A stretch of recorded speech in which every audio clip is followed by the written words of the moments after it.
oyekeza na stade mokoza mazomi mayo ya moto ayinaka yo wana akutani nayo na nzela boya bando pambola yo Anaweza kubariki.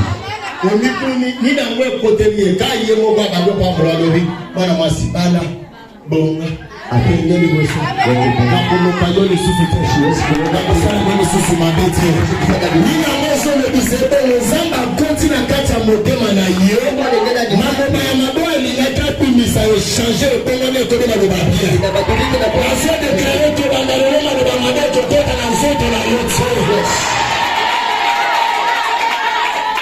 balance lève il se fait aller encore une fois maudire ce peuple lorsqu'il arrive il place l'autel parce qu'il savait que Dieu devant l'autel c'est déjà faible il dit à Balak place l'autel moi je vais parler la Bible dit que pendant qu'il est en train de parler Dieu lui dit parle ce que moi je vais te dire de parler.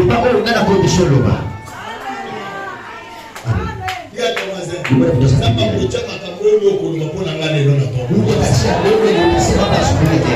Wewe sana kote yeni sai. Kana ngane kana ngane. Samba kuchanger maloma na yeye. Kwa madeni yule bakawana lolo to lo bayapie. Ndio unasema vizuri. Wewe ndio ndio utasomisha milioni ya sente samba kuchaya maloma pia na mungu na lolo. Ndio kwa bana ndio anasema kuchaya kesho lolo mama.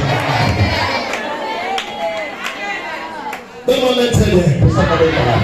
Il place l'hôtel. Quand il place l'hôtel, le septième pour commencer à maudire. Mais il ne savait que ce peuple-là, il savait la couverture de la bénédiction.